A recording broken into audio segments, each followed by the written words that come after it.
Qulil haqqo walau kana murran. Katakan yang benar, sekaligus itu pahit gitu ya. Ternyata setelah saya dengerin kenapa begitu, karena orang yang tidak berinvestasi, itu nggak tanggung jawabnya kurang, itu poin yang saya dapat.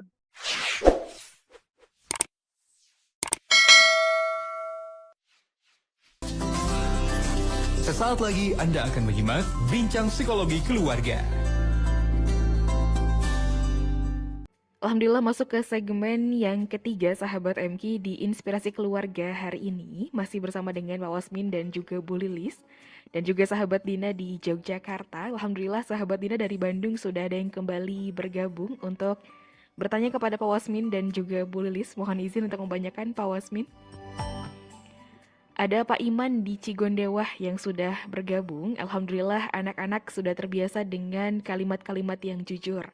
Tapi saya masih terasa bingung begitu Pak, karena yang terjadi ini kasusnya pada ibunya begitu Pak Wasmin. Ibunya sering berbohong dan kebiasaan bohongnya ini kalau dikasarin tidak enak dan juga kalau dibiarkan salah begitu. Maka bagaimana Pak Wasmin? Apakah caranya sama seperti kepada anak atau bagaimana? Mangga Pak Wasmin. Ya, dalam gamification parenting ini berlaku ya. Saya dengan istri juga suka gitu. Kita pakai gamifikasi gitu, untuk hal-hal perubahan perilaku. Misalnya contoh ketidakdisiplinan kami gitu ya. Ketidakdisiplinan saya sama istri saya dikena sanksi tuh, tapi tidak langsung hari itu, tidak juga dengan kemarahan.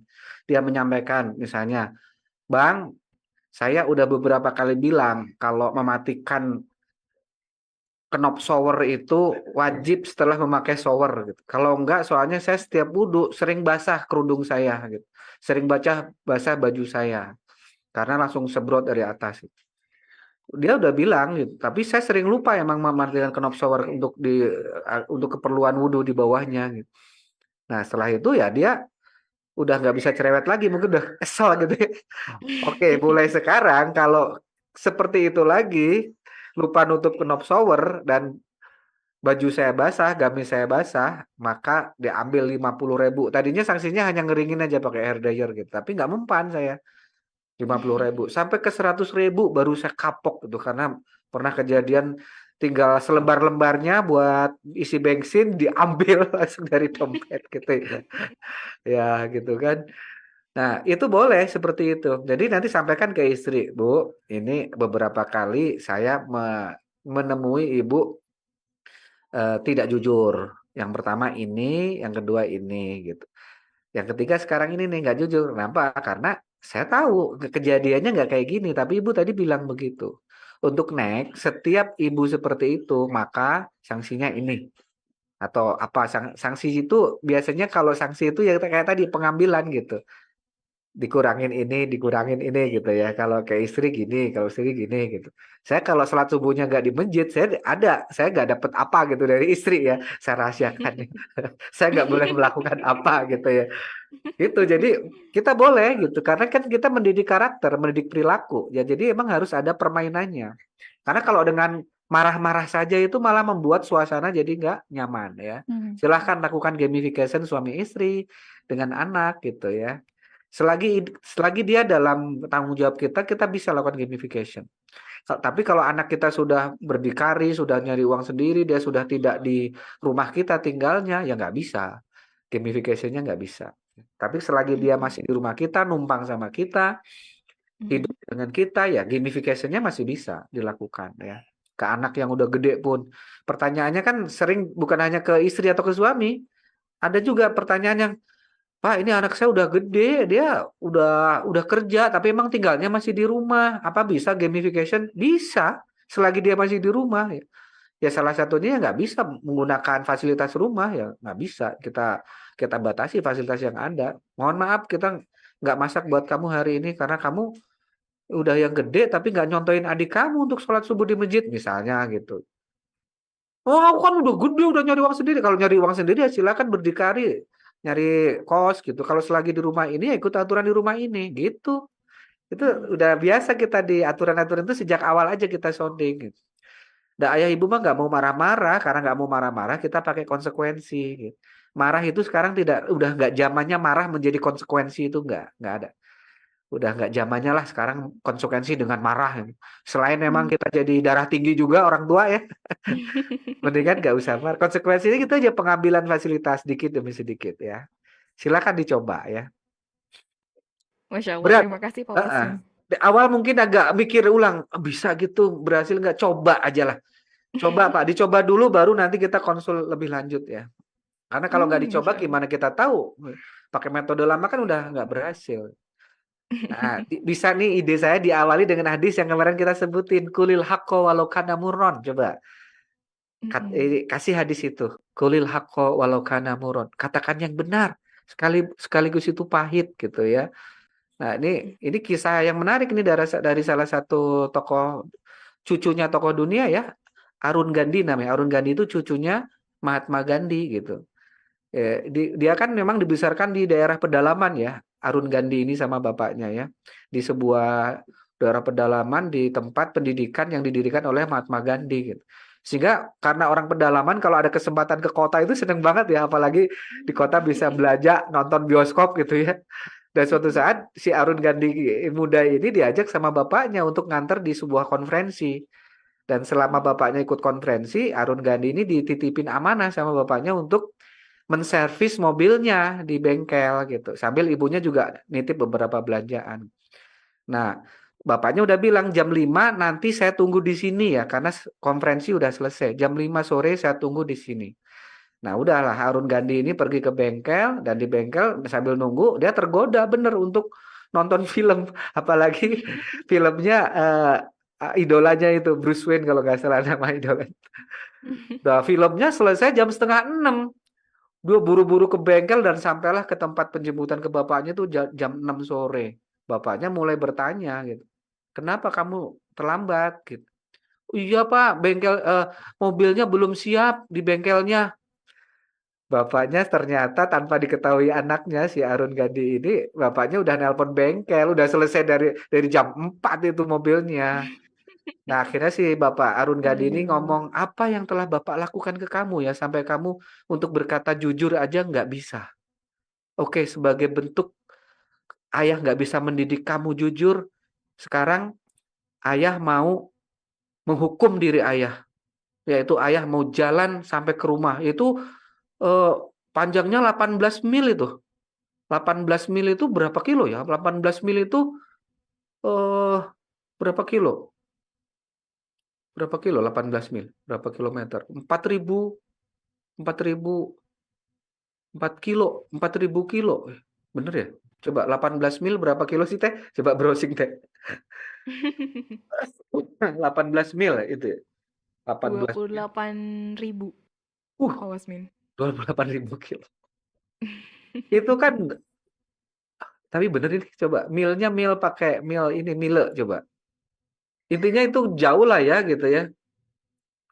18 Iya, mil berapa? Heeh. betul Pak. Dan selama ayahnya jalan itu dia ngiringin dengan mobilnya di belakang gitu. Sampai itu adalah saat yang sangat berkesan dalam hidup saya, kata Arun Gandhi. Dari situlah pendidikan karakter saya dapatkan dari bapak saya. Mm. Yaitu bagaimana eh, kulil haqqo walau kana murron. Ya, katakan yang benar walaupun itu terasa pahit gitu ya. Dan kalau dia nggak mengatakan benar, lebih pahit lagi. Caranya begitu. Caranya begitu. Kalau nggak benar, dia akan lebih pahit lagi. Dan yang kedelapan Mm-mm. adalah penyebab bohong adalah gangguan kejiwaan. Salah satunya kleptomania ya. Dia berbohong, dia ngumpul-ngumpulin barang gitu, ngumpul-ngumpulin dompet, dompet orang tentunya yang dikumpulin ya, bukan dompet sendiri gitu. Itu udah gangguan ya. Nggak, kalau orang orang lain kan bohong biasanya kalau ketahuan wajahnya merah. Ini kalau udah gangguan bohong wajahnya biasa aja, kayak orang nggak dosa aja. Nah, itu udah gangguan itu. Apalagi udah jelas-jelas korupsi gitu. Dia masih petantang-petenteng di media, senyum-senyum gitu. Itu kayaknya Gangguan udah itu ya. gangguan kayaknya itu. Gangguan jiwa kayaknya. Ya. Hmm. Kalau begitu, bagaimana cara mengatasinya? Misal Pak Wasmin, ketika kita tahu anak kita ada gangguan nih. Nah, itu segera harus konsultasi ke psikiater atau ke psikolog segera ya. Karena itu Hmm. penanganannya Iya. harus ada biasanya dua. Ya selain behavior terapi juga bisa jadi harus ada pengenanganan psikiatri gitu kalau udah gangguan itu. Karena ini berhubungan dengan gangguan kejiwaan ya. Nggak bisa orang tua sendiri di sini. Kita harus pemakai ahli ya. Bisa konsultasi ke psikiater atau ke psikolog. Biasanya dua-duanya diperlukan ya. Ke psikolog nanti Hmm. untuk bagaimana konseling penanganan-penanganan di rumah, ke psikiater bagaimana untuk terapi-terapi kalau bahkan kalau perlu obat dikasih obat biasanya kalau udah gangguan kejiwaan gitu ya. Hmm, Iya. baik, Masya Eh, Allah. silakan. 8 poin disampaikan begitu ya Pak Wasmin dan diakhiri dengan gangguan kejiwaan. Nauzubillah min dzalik begitu ya Pak Wasmin. Itu pun kalau terbiasa dari kecil untuk berbohong ternyata sampai dewasa pun akan terbiasa begitu Pak Wasmin. Iya, khawatirnya nanti jadi gangguan kejiwaan ya. Hati-hati tuh. Nauzubillah min dzalik, Masya Allah. Ternyata Pak Wasmin di Bandung ada juga yang kembali bergabung. Kalau dari Yogyakarta ada yang bergabung sahabat Tina. Di Yogyakarta terakhir ya, ini dari Yogyakarta dari Ibu Husna ingin bertanya mungkin tadi melanjutkan bahasan terkait dengan pengawasan begitu ya Pak Wasmin ya. Iya. Nah ini bertanya apa tipsnya atau bagaimana cara pengawasan untuk anak asrama atau anak rantau? Sementara kita di rumah kan gitu ya.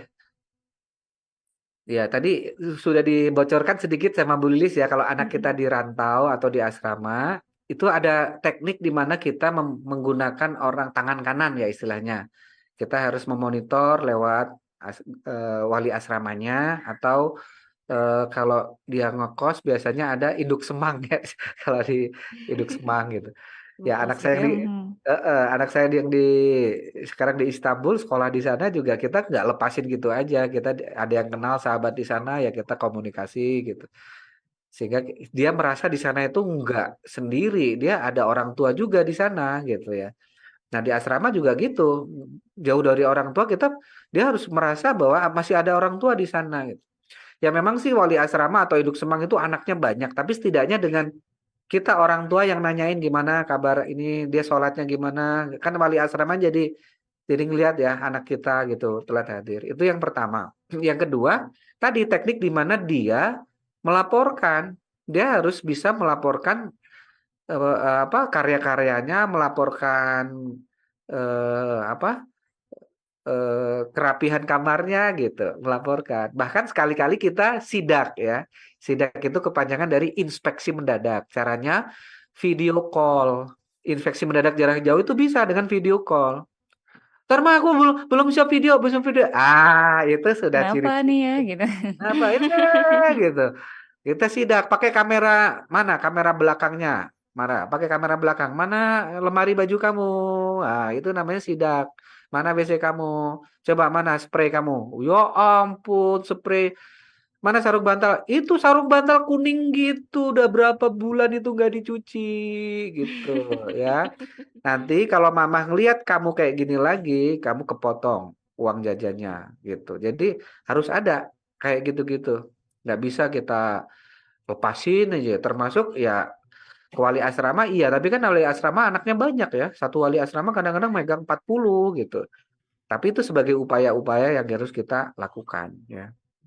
Itu. Baik, Ada terima lagi. kasih Pak Wasmin untuk jawabannya. Dari Bandung barangkali sahabat Nita? Baik, dari Bandung ada yang bergabung dari Ibu Tia. Ibu Tia menyampaikan Pak Wasmin untuk metode yang Pak Wasmin buat di rumah begitu ya, dengan sang istri bahwa ternyata menggunakan uang sendiri untuk mengganti sebuah barang yang rusak. Ini anaknya baru berusia 7 tahun begitu Pak Wasmin. Maka bisa disampaikan bagaimana caranya begitu Pak Wasmin kalau baru anaknya 7 tahun menggunakan uang sendiri untuk memperbaiki barang yang rusak oleh dirinya sendiri. Iya, asumsikan barang itu masih bisa digantikan dari uang jajan dia ya. Kalaupun enggak, tetap harus ada upaya bertanggung jawab. Misalnya uang jajan dia kan suka ada tuh anak-anak sehari minta 5.000, 10.000 gitu. Sementara barang yang dirusak harganya 200. Nah itu kan butuh, kalau 10.000 200 berarti butuh berapa hari tuh dia nggak jajan. Bisa berapa hari? Coba teh tolong teh bantu. 200 dibagi 10 berarti 20 hari ya. 20 Ya. hari. 20 hari dia nggak bisa jajan untuk menggantikan eh, barang yang dirusak. Nah, bagaimana kalau barangnya itu jutaan gitu, misalnya 2 juta, kan berarti 200 hari tuh, 200 hari. Ah, oke, nggak apa-apa, ini kamu menggantikan selama dari uang jajan kamu, ini sebetulnya harganya segini, tapi oke, ini sebagian sama subsidi sama Bunda. Sama Bunda subsidi, kamu menggantikan segini. Sehingga kamu 20 hari nggak bisa jajan. Nah, itu dia harus merasakan tuh pedihnya. 20 hari temennya pada jajan, dia gigit jari, biarin aja. Itu sebagai sebuah konsekuensi gitu. Nah, hal seperti itu harus kita lakukan. Karena kalau enggak ya, Bu, ngerusak barang, kita beli lagi, kita ganti. Malah kemarin tuh saya kesel banget sama orang tua. Bentar-bentar anaknya handphonenya rusak, jatuh. Dia gantiin yang baru. Ya, enak banget gitu ya. Nanti kan tinggal kalau pengen ganti seri baru tinggal banting-banting aja kan gitu kan. Orang tua harus tega ya Pak Wasmin Oh, ya. nggak bisa, nah itu kamu keteledor. Ini sudah kedua kalinya loh kamu pecah layar gitu. Layarnya pecah gitu karena kebanting-banting. Nah, berikutnya kalau benerin layar ya udah pakai uang jajan kamu gitu. Apalagi ganti handphone, ya nabung dulu lah, nggak bisa ganti handphone. Tapi mah ini handphone aku sudah nggak bisa diupdate, dia udah jadul. Ya kumpulin prestasinya. Nanti kalau seberapa nanti kita subsidi. Tapi kalau subsidinya banyak banget dari orang tua ya itu bukan subsidi, dibelikan. Ya minimal setengah-setengah lah gitu. Nggak bisa dari orang tua semua.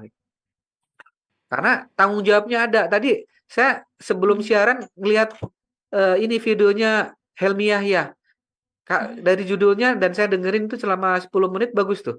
Jangan mau berbisnis dengan orang yang tidak berinvestasi. Jangan mau berbisnis dengan orang yang nothing tulus.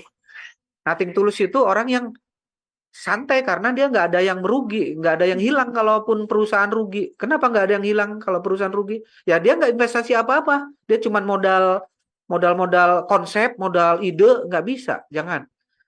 Ternyata setelah saya dengerin kenapa begitu? Karena orang yang tidak berinvestasi itu nggak tanggung jawabnya kurang. Itu poin yang saya dapat. Tanggung jawab terhadap membesarkan perusahaan itu kurang. Nah, anak yang tidak berkontribusi terhadap pembelian handphone, nanti tanggung jawab ke handphone itu kurang gitu. Betul. Ya, itu jadi orang tua ini perlulah detail gitu. Jadi jangan seenaknya ganti-ganti barang, anak rusak ganti barang, nggak ada kontribusi apa-apa dia itu. Nanti nggak ada tanggung jawab terhadap barang itu gitu ya. Dan itu bisa terbiasa sampai besar begitu ya Iya, Pak Wasmin ya enak takutnya. aja tinggal ngerengek, tinggal nangis, orang tua Hmm. selosor, ada istilah Sunda apa? Bulis itu golosor gitu. Bulis lagi Golosor. di belakang. Tinggal nangis, tinggal Baik. ngerengek, golosor. Nangis, rengek, golosor. Nanti sampai menikah pun dia kalau ada apa-apa ngerengek ke orang tuanya. Padahal udah berumah tangga, masih ngerengek ke orang tuanya. Dan ini Mhm. beberapa klien kami seperti ini. Makanya saya ngomongnya ini agak yakin banget karena kami melihat dari guru-guru kami gitu ya. Itu mereka Ya. klien yang datang itu kan guru saya ya. Karena kami nggak ngalamin, tapi mereka ngalamin dan pengalaman mereka kita kasih tahu ke yang lain supaya tidak terjadi gitu. Sampai menikah, bahkan sampai punya anak masih ke orang tuanya kayak gitu. Gara-gara biasa golosor, golosor, Mhm. kasih, dah karunya, kasihan, kasihan. Baik, itu semoga bisa jadi pelajaran untuk kita orang Iya, tua ya. Tadi perlu ada anak perlu kita ajari konsekuensi juga ya dari perbuatannya sejak dini supaya tidak larut ketika sudah dewasa. Itu juga tampaknya menjadi interaksi terakhir ya, ya. sahabat Nita dan juga Pak Wasmin dan juga Ibu Lilis. Terakhir mungkin sebagai penutup terkait dengan tema kita ada yang ingin kembali disampaikan, silakan Pak. Iya, tema ada 8 poin yang buat anak berbohong ya. Segera orang tua mengantisipasi ini dari awal sejak dini. Bagus kalau sejak dini orang tua bisa meminimalkan ini terjadi ya. Yang pertama adalah imitasi, yang kedua minim pengawasan, yang ketiga menghindari hukuman, yang keempat mencapai tujuan, yang kelima kreativitas, yang keenam butuh perhatian, yang ketujuh ingin dianggap baik, dan yang kedelapan gangguan jiwa. Nah ini lakukan antisipasi-antisipasi, dan alhamdulillah di di SD Islam Anak Langit maupun di Prasekolah Anak Langit ini yang kayak gini sangat-sangat kita perhatikan. Jadi orang tua yang ingin pendidikan karakter baik buat putra-putrinya di sekolah, silakan titipkan anaknya ke SD Anak Langit di Cileunyi ya. Jadi orang tua yang berdomisili di Cileunyi dan sekitarnya, di Cibiru, di Raja Ekek, Jatinangor, Cinunuk, itu silakan. SD Anak Langit masih ada kursi nih untuk siswa SD ya, untuk tahun ajaran baru, bulan Juli 2 bulan lagi. Silahkan ke 0811 225 002. 0811 225 002. Mudah-mudahan kita bisa bertemu 2 minggu lagi untuk bahas tema yang lain lagi ya. Masya Allah, baik. Terima kasih Pak Wasmin sudah memberikan banyak sekali ilmu di pagi hari ini dan juga Bu Lilis. Dan juga terima kasih sahabat MQ untuk Anda yang sudah menyimak. Terima kasih Pak Wasmin. Sekali lagi kami haturkan terima kasih untuk banyak sekali ilmu di pagi hari ini. Selamat kembali melanjutkan aktivitas dan amal solihnya. Wassalamualaikum warahmatullahi wabarakatuh. Assalamualaikum warahmatullahi wabarakatuh.